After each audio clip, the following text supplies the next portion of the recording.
भज रे गोपालं मानस भज रे गोपालं मानस भज रे गोपालं मानस भज रे गोपालं मानस भज रे गोपालं भज गोपालं भजित कुचलो भज गोपालं भजित कुचलो त्रिजगन्मूलो दितिसुत कालो त्रिजगन्मूलो दितिसुत कालो भज रे गोपालं मानस भज रे गोपालं मानस भज रे गोपालं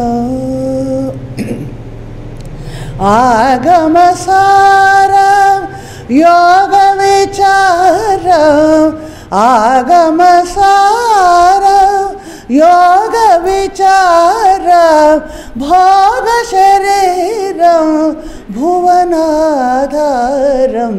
भोगशरीरं भुवनाधारं भज रे गोपालं मानस भज रे गोपालं मानस भज रे गोपालं कदन कठोर कलुषविदूर कदन कठोर कलुषविदूर मदन कुमार मधुसंहार मदन कुमार मधुसंहारं नतमदारं नन्दकिशोरं नतमदारं नन्दकिशोरं हतचाणूरं हंसविहारं हतचाणूरं हंसविहारं भज रे गोपालं मानस भज रे गोपालं मानस भज रे गोपालं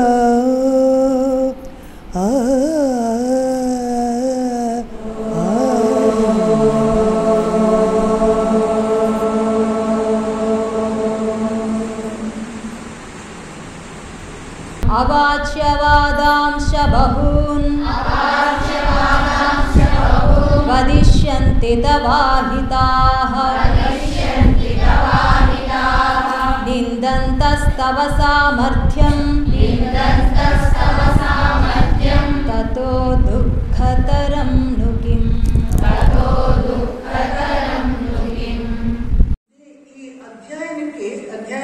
దానికి పేరు సాంఖ్యయోగం అని పెట్టారు. ఇప్పుడు సాంఖ్యయోగం అంటే అర్థం కూడా మనం తెలుసుకోవాలి. సాధారణంగా సంఖ్య అంటే నంబర్ అని మనకి తెలుసు. అంతేకాదు మన భారతీయ దర్శన శాస్త్రాల్లో షడ్దర్శనాల్లో సాంఖ్య దర్శనం కూడా ఒకటి. సాంఖ్య, యోగ, మీమాంస ఇలా ఉంటాయి. దాంట్లో ఈ సాంఖ్య దర్శనం దాంట్లో 24 తత్వాలు ఉన్నాయి ప్రకృతిలో అని. 25వ తత్వం పురుష, 26వ తత్వం ఈశ్వర.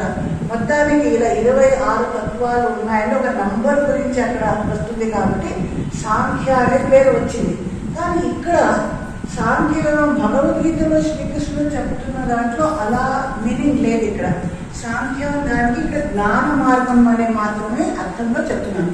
శ్రీకృష్ణుడు అర్జునుడికి ఏ జ్ఞానాన్ని ప్రదానించాడు ఆ జ్ఞాన మార్గం గురించి చెప్పిన ఉపదేశం. అలాగే దేహాంతర ప్రాప్తి అంటే వేరే దేహాన్ని కూడా ధరిస్తారు. ఈ శరీరంలో ఉంటే కౌమారం, యవ్వనం, వృద్ధాప్యం ఉంటాయి. ఆ తర్వాత దేహాంతర ప్రాప్తి వేరే శరీరాన్ని ధరిస్తారు. ఆ విషయం తెలుసుకున్న ధీరుడైన వాడు తత్ర అక్కడ నా ముఖ్యతి అంటే శోకించడు. అర్జునుడికి చాలా ద్వంద్వం, యుద్ధం చెయ్యాలా వద్దా అని. ఇలాంటి ఈ ద్వంద్వం మన జీవితాల్లో కూడా వస్తుంది. చెయ్యాలా వద్దా, చెప్పనా వద్దా, వెళ్ళనా వద్దా, ఏమనుకుంటారు, ఏం చేస్తారు, చెయ్యాలా వద్దా, చాలా మనకి కన్ఫ్యూజన్. ఏం చేస్తే ఏమవుతుంది, ఇలాంటి కన్ఫ్యూజన్ స్థితిలో ఉన్నప్పుడు కృష్ణుడు ఆయనకి ఈ ఫస్ట్ చాప్టర్లో చెప్పేదాకా విన్నాడు. చాలా నిదానంగా నవ్వు ముఖంతో అన్ని చెప్పనిచ్చాడు. చెప్పు నీ మనసులో ఏముందో అన్ని నువ్వు బయటికి చెప్పు అని ఆ నవ్వు ముఖంతో కృష్ణుడు అన్ని విన్నాడు. పోతూ ఉంటాయి. అనిత్యాహ ఆగమపైన అనిత్యాహ అవి ఎప్పుడు కూడా నిత్యం కావు. ఎందుకు నిత్యం కావు? శరీరంతో పాటు ఈ శీతోష్ణ సుఖదుఖాలు ఎప్పుడు నిత్యం కావు కదా, వస్తుంటాయి పోతుంటాయి. అప్పుడు ఏం చేయాలి? ఈ జీవబుద్ధిని పోగొట్టాలి అని అంటే అప్పుడు నిజ అస్తిత్వాన్ని మనం తెలుసుకోవాలి. దీన్ని శ్రీకృష్ణుడు బోధించాడు. ఈ నిజ అస్తిత్వాన్ని తెలియజేస్తూ దాన్ని పొందే మార్గాన్ని కూడా ఇక్కడ చెప్పడం జరిగింది. అంటే ఇక్కడ సాంఖ్య యోగం మాతాజీ బుద్ధుడు చెప్పారు. సాంఖ్యం అంటే జ్ఞానం, యోగం అంటే కర్మయోగం, నిష్కామ కర్మ.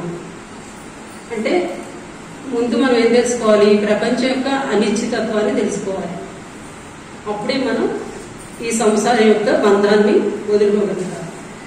అందుకని ఇక్కడ జ్ఞానాన్ని బోధించడం జరిగింది.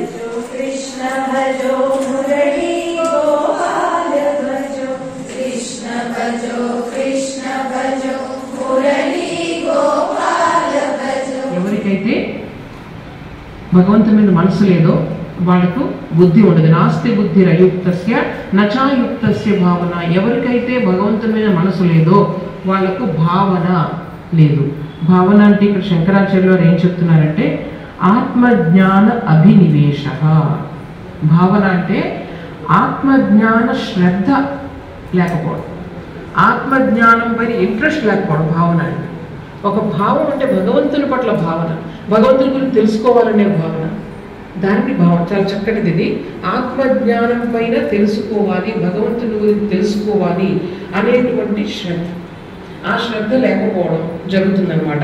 ఆ శ్రద్ధ అనేది లేకపోతే మీకు శాంతి ఉండదు. ఎంతసేపు విషయ వస్తువుల మీద మీరు ఆలోచిస్తూ ఉంటే అవి మారుతూ ఉంటాయి. ఇది శాంతి ఎక్కడి నుంచి వస్తుంది?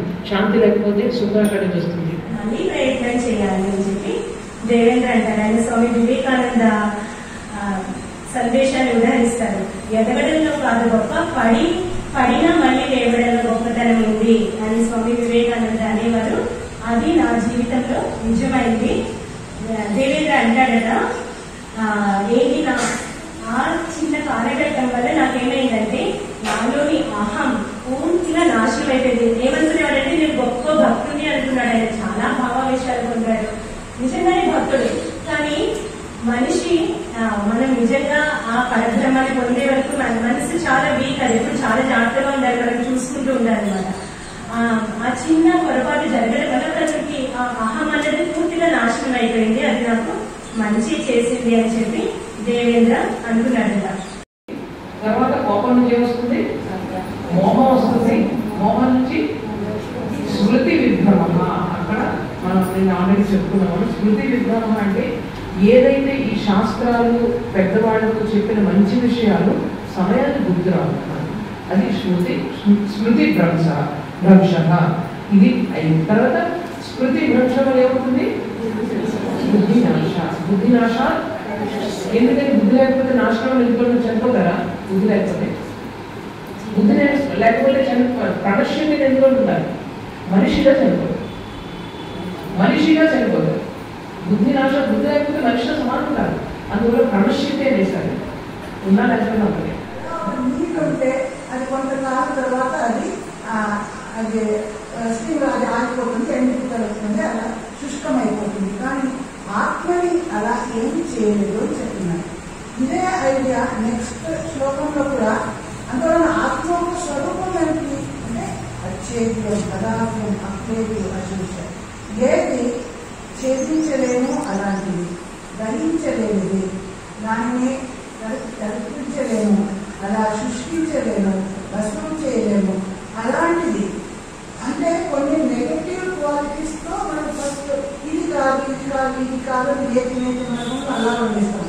తర్వాత ఇది ఇది ఇది అని సకారాత్మకంగా అదేమైతే నిత్య సర్వగత స్థానం అచల సనాతన అని పాజిటివ్ క్వాలిటీస్ ద్వారా కూడా చెప్తున్నాను. అది ఎప్పుడు ఉంటుంది నిత్య.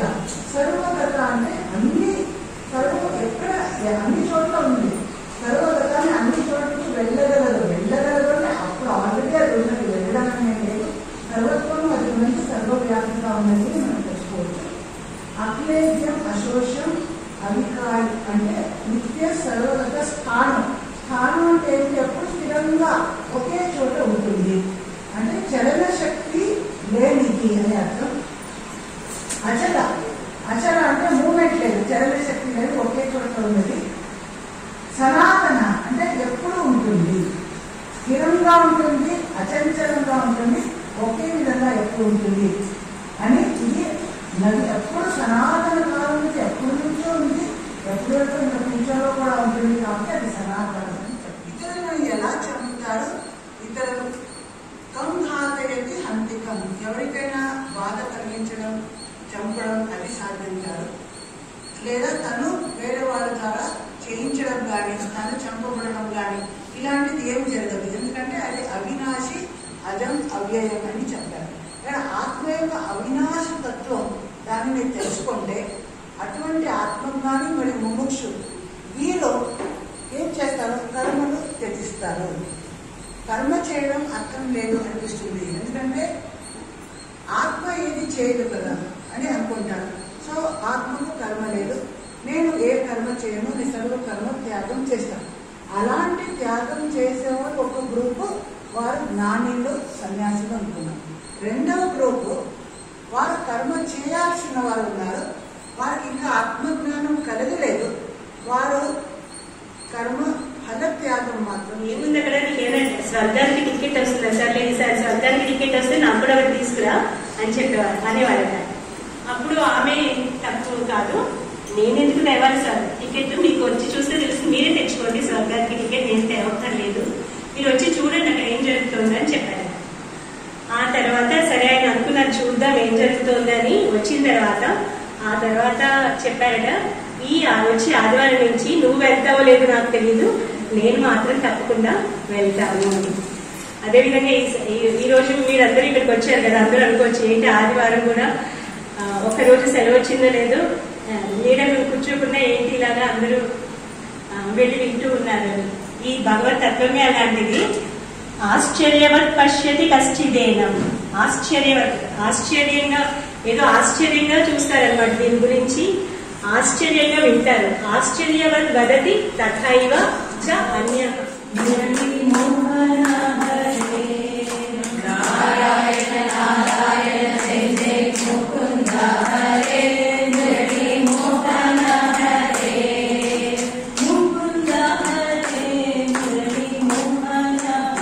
సమస్య వస్తే ఆయన ఏం చెప్పేవారు తెలుసా? ఈ 19 శ్లోకాలు ఒక్కసారి చదివితే నాకు ఎంతో శక్తి వచ్చి అని చెప్పేవారు అనమాట. అంతటి ప్రాముఖ్యత కలిగినటువంటి శ్లోకాలు. దీని అర్థాన్ని మనం సరిగా గ్రహిస్తే కనుక చాలా చక్కగా ఉంటుంది. అంటే అందులో చాలా మనసు పెట్టి మీరు వినండి, చాలా మంచి. ఎందులో ఏమి లేదు, మన యొక్క భారతీయ శాస్త్రాలను మీరు అర్థం చేసుకోవాలంటే ఒకే విషయం అర్థం చేసుకుంటే మొత్తం అన్ని, మీరు బ్రహ్మసూత్రాల దగ్గర నుంచి, ఉపనిషత్తుల దగ్గర నుంచి, భగవద్గీత దగ్గర నుంచి, భాగవతం దగ్గర నుంచి అర్థమవుతుంది. ఒకే ఒకటి అర్థం చేసుకుంటే అదేంటంటే ఇంద్రియాలు ఉన్నాయి మనకి.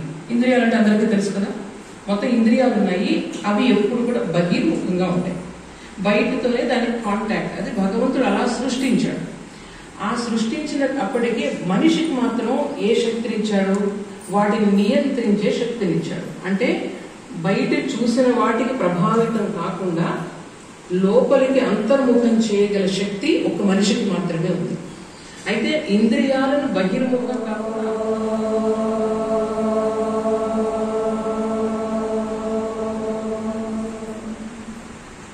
తెలిసిన వారు ఇతరులను ఎలా చంపుతారు, ఇతరులు కంఘాతయతి హంతికం, ఎవరికైనా బాధ కలిగించడం, చంపడం అది సాధ్యం కాదు. లేదా తను వేరే వాళ్ళ ద్వారా చేయించడం కానీ, తను చంపబడడం కానీ ఇలాంటిది ఏం జరగదు. ఎందుకంటే అది అవినాశి, అజం, అవ్యయం అని చెప్పారు. కానీ ఆత్మ యొక్క అవినాశ తత్వం దానిని తెలుసుకుంటే అటువంటి ఆత్మజ్ఞాని మరియు ముముక్షు వీరు ఏం చేస్తారు, కర్మను త్యజిస్తారు. కర్మ చేయడం అర్థం లేదు అనిపిస్తుంది. ఎందుకంటే ఆత్మ ఏది చేయదు కదా అని అనుకుంటారు. సో ఆత్మకు కర్మ లేదు, నేను ఏ కర్మ చేయను, నేను సర్వ కర్మ త్యాగం చేస్తాను. అలాంటి త్యాగం చేసేవారు ఒక గ్రూపు, వారు జ్ఞానిలు, సన్యాసులు అనుకున్నారు. రెండవ గ్రూపు వారు కర్మ చేయాల్సిన వారు ఉన్నారు, వారికి ఇంకా ఆత్మజ్ఞానం కలగలేదు, వారు కర్మ ఫల త్యాగం మాత్రం చేసుకుంటే అది కొంతకాలం తర్వాత అది ఆగిపోతుంది, ఎండికి కలుగుతుంది, అలా శుష్కమైపోతుంది. కానీ ఆత్మని అలా ఏమి చేయలేదు అని చెప్తున్నారు. ఇదే ఐడియా నెక్స్ట్ శ్లోకంలో కూడా అందువలన ఆత్మ స్వరూపం ఏంటి అంటే అచ్చేద్యం, అదాత్యం, అక్లేద్యం, అశేషం. ఏది ఛేదించలేము అలాంటిది, గ్రహించలేనిది, దానిని కల్పించలేము, అలా సృష్టించలేము, భస్మం చేయలేము అలాంటిది. అంటే కొన్ని నెగటివ్ క్వాలిటీస్ తో మనం ఫస్ట్ ఇది కాదు, ఇది కాదు, ఇది కాదని ఏది మనం అలా వండిస్తాం. తర్వాత ఇది ఇది ఇది అని సకారాత్మకంగా అదేమైనా నిత్య, సర్వగత, స్థానం, అచల, సనాతన అని పాజిటివ్ క్వాలిటీస్ ద్వారా కూడా చెప్తున్నాను. అది ఎప్పుడు ఉంటుంది, నిత్య. సర్వగత అంటే అన్ని ఎక్కడ అన్ని చోట్ల ఉంది. సర్వగతాన్ని అన్ని చోట్లకి వెళ్ళగలదు అంటే అప్పుడు ఆల్రెడీ అది ఉన్నది, వెళ్ళడం అనేది లేదు.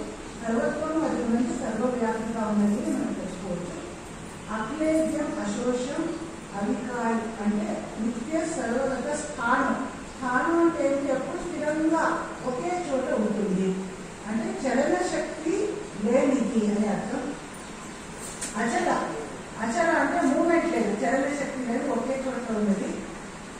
సనాతన అంటే ఎప్పుడు ఉంటుంది, స్థిరంగా ఉంటుంది, అచంచలంగా ఉంటుంది, ఒకే విధంగా ఎప్పుడు ఉంటుంది అని. ఇది నది ఎప్పుడు సనాతన కాలం నుంచి ఎప్పుడు నుంచో ఉంది, ఎప్పుడు ఇంకా ఫ్యూచర్లో కూడా ఉంటుంది, కాబట్టి అది సనాతన. మమ నామ లక్ష్మీ ప్రవీణ. అహం గీతామాహాత్మ్యం కించిదివ వక్తుమిచ్చామి. అత్ర ఉపనిషదः సారభూతः గీతా इति अस्माभिः पूर्वमेव श्रुतं. तर्हि गीतामाहात्म्ये उच्यते यत् गीताशास्त्रमिदं पुण्यं यः पठेत् प्रयतः पुमान् विष्णोः पदमवाप्नोति भयशोकादिवर्जितः इति. नाम गीताशास्त्रं यः पठति पुरुषः सः विष्णोः पदं प्राप्नोति इति अत्र उक्तम्.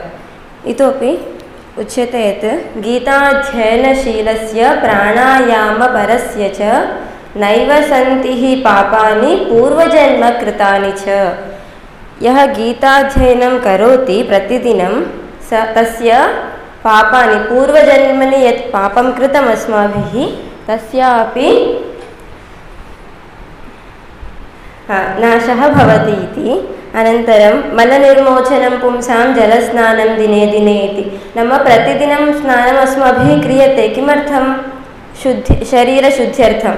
तर्हि गीतापठनेन अस्माकं तथा एव सकृद्गीताम्भसि स्नानं संसारमलनाशनं. संसाररूपी संसारं तरितुं गीताध्ययनम् अस्माभिः कर्तव्यमित्येव. अनन्तरं सर्वोपनिषदो गावो दोग्धा गोपालनन्दनः पार्थो वत्सः सुधीर्भोक्ता दुग्धं गीतामृतं महत्. अत्र ग्वालः श्रीकृष्णः दुग्धं दौति, अर्जुनः वत्सः इव तस्य सारं सः गृह्णाति यत् अवशिष्टं यत् दुग्धं भवति तत् अस्माभिः स्वीक्रियते यथा गोः दुग्धं तस्य वत्सः किञ्चिदिव स्वीकरोति अनन्तरं तत्सर्वम् अस्माभिः एव स्वीक्रियते तथा एव गीतारूपी यद् दुग्धं तत् अर्जुनः किञ्चिदिव अर्जुनः स्वीकृतवान् तदनन्तरं यत् अवशिष्टं तत् अस्माभिः स्वीकृतम् तत् स्वीकृतम् अस्माभिः तर्हि ఒక విషయం తెలుగులో చెప్పాలనుకుంటున్నాను మార్చేసి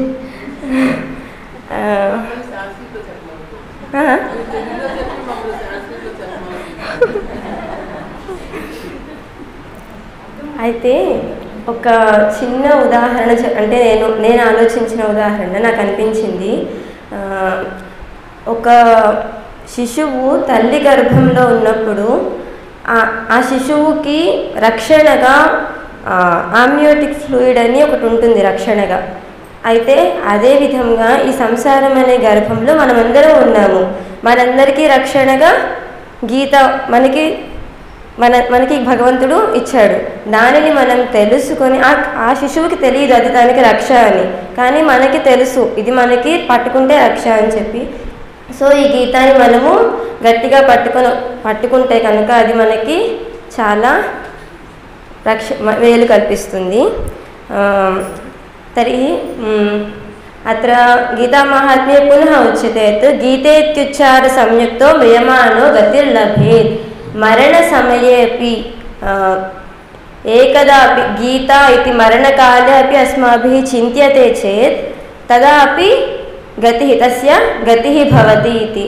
तर्हि यः प्रतिदिनं गीतापारायणं करोति तस्य अगतिः कदापि भवितुं न अर्हति इत्येव तर्हि गीतायाः अनेके विशिष्टांशाः अस्माभिः दिनद्वयम् अस्माभिः श्रुतं तर्हि गीतायां यद्यदुक्तं तत् सर्वमपि प्रत्येकम् अक्षरमपि तत् सार्थकमेव भवति तादृशगीतामृतपानम् अस्मान् कारितवतीभ्यः अहं धन्यवादं व्याहरामि धन्यवादः